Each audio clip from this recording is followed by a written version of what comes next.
12 ভোল্টৰ battery বনাবলৈ আমি প্ৰথমতে ইয়াত লিথিয়াম বেটাৰী লৈ লৈছোঁ 12টা, যিটো 2000 mAh হয় আৰু 3.7 ভোল্টৰ বেটাৰী হয়। আপোনালোকে বেটাৰী বনালে 2000 এম্পিয়াৰৰ ওপৰতে বেটাৰী ল'ব। তাৰপিছত আমি ইয়াত 12টা বেটাৰী লৈছোঁ। এতিয়া এইকেইটা আমি প্লাছকে আৰু মাইনাছকে প্ৰথমতে কানেকশ্যন কৰি ল'ম তিনিটাকৈ। এনেধৰণে আমি প্লাছ টু প্লাছ আৰু মাইনাছকে গোটেইকেইটাত আমি প্ৰথমতে আঠা লগাই ল'লোঁ গোটেইকেইটাতে। এতিয়া আমি ইয়াত ওপৰ ফালে প্লাছ আৰু এটা চাইডে মাইনাছ, তেনেকৈয়ে আমি গোটেইকেইটাত থৈ ল'ম এনেকৈ। তাৰপিছত আমি আঠা লগাই ল'ম। তৰে এইকেইটা কানেকশ্যন কৰি লওঁ। তেনেহ'লে কৰ বন্ধ। ইয়াত এতিয়া কানেকশ্যন কৰাৰ পাছত ইয়াত মই এইটো 20 এম্পিয়াৰ BMX এতিয়া ইয়াত কানেকশ্যন কৰোঁ। এতিয়া আমি ইয়াত কানেকশ্যন কৰাৰ পাছত এতিয়া ইয়াত আমি BMX লগাম। যদি BMX নলগাওঁ বেটেৰীটো ভালকৈ চাৰ্জ নহ'ব আৰু বেটেৰীটো প্ৰথমে বেয়া হৈ যাব। যিটো প্ৰটেকশ্যন কৰিবলৈ আমি BMX লগাম। এতিয়া BMX লগাই লওঁ। ইয়াত এতিয়া আমি BMX লগোৱাৰ পাছত ইয়াত এতিয়া আমি কানেকশ্যন কৰি লওঁ বেটেৰীৰ লগত। প্ৰথমতে আমি মাইনাছটো একেবাৰে মাইনাছৰ লগত কানেকশ্যন কৰি লওঁ।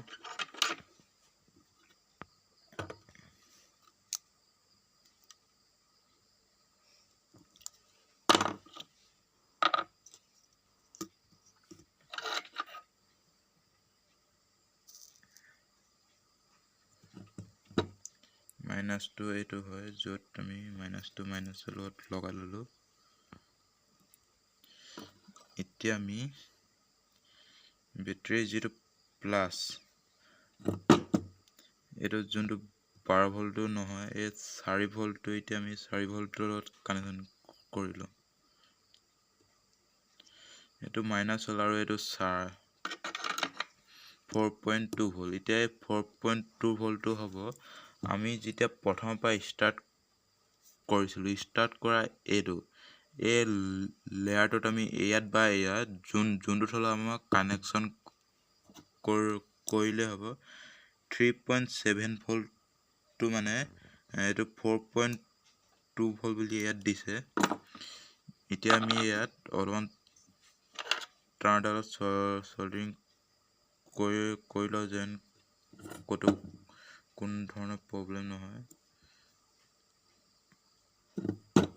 এতিয়াতো আমি ইয়াত কানেকশ্যন কৰি লৈছোঁ।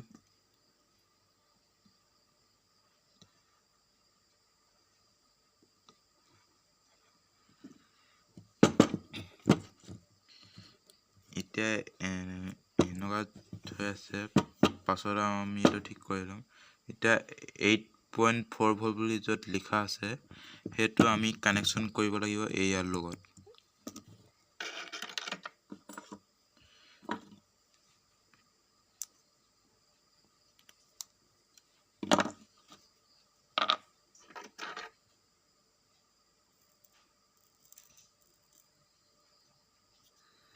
এতিয়া BMX 8.4 ভোল্টটোৰ লগত আমি চল্ডাৰিং কৰি কেনে চল্ডাৰিংটো কৰি লৈছোঁ। চল্ডাৰিং কৰাৰ পাছত আমি ইয়াৰ লগত কানেকশ্যন কৰি লৈছোঁ। এতিয়া কানেকশ্যনটো কৰি ল'ম, তাৰপাছত আপোনালোকক ভালকৈ বুজাই দিম। এতিয়াতো 12.6 ভোল্টটো এতিয়া আমি ইয়াৰ প্লাছটো লগত কানেকশ্যন কৰিম। মানে এটা আছিলে মাইনাছ, এটা আছিলে প্লাছ। এই এতিয়া প্লাছটোৰ লগত 12.6 ভোল্টটো কানেকশ্যন কৰিম, যোনটো ইয়াত লিখা আছে।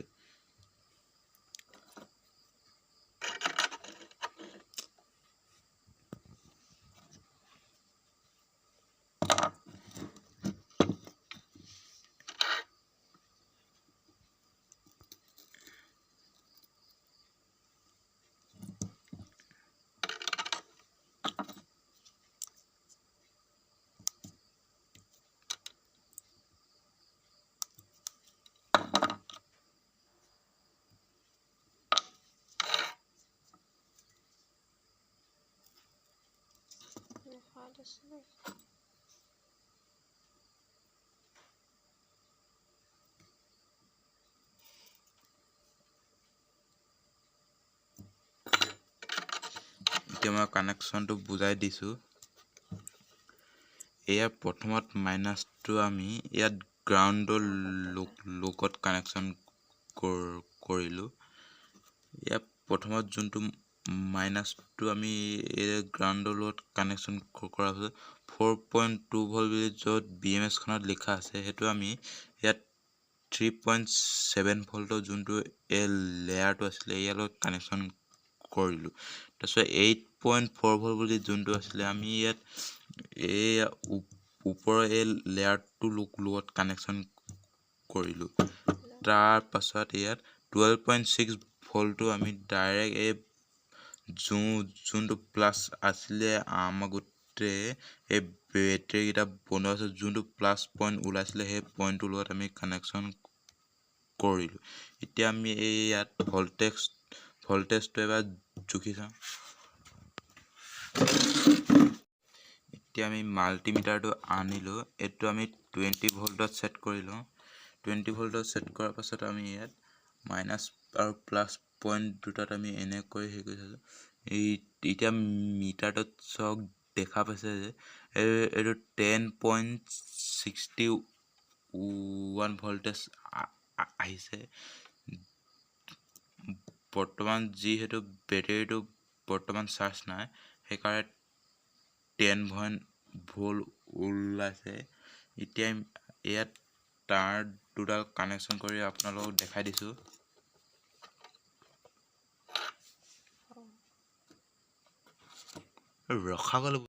তাঁৰকেইডাল আমি ইয়াত মাইনাছটো ব্লেক কালাৰ লৈছোঁ আৰু প্লাছটো আমি ৰেড কালাৰ লৈছোঁ।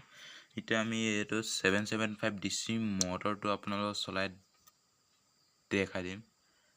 মাইনাছটো মাইনাছত লৈছোঁ আৰু প্লাছটো প্লাছত। এইটো আপোনালোকে শুনিব পাৰিছে। এইটো ৰখিব, ইয়াত অকণমান টেপ লগাই দিওঁ। ৰোটেটটো আপোনালোকে তেতিয়া ভালদৰে দেখা পাব।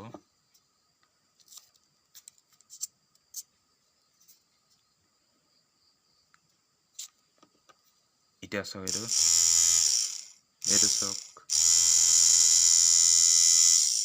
বেটেৰীটো ফুল চাৰ্জ নাই তেতিয়া মটৰটো ভালদৰে চলাব পাৰিছে।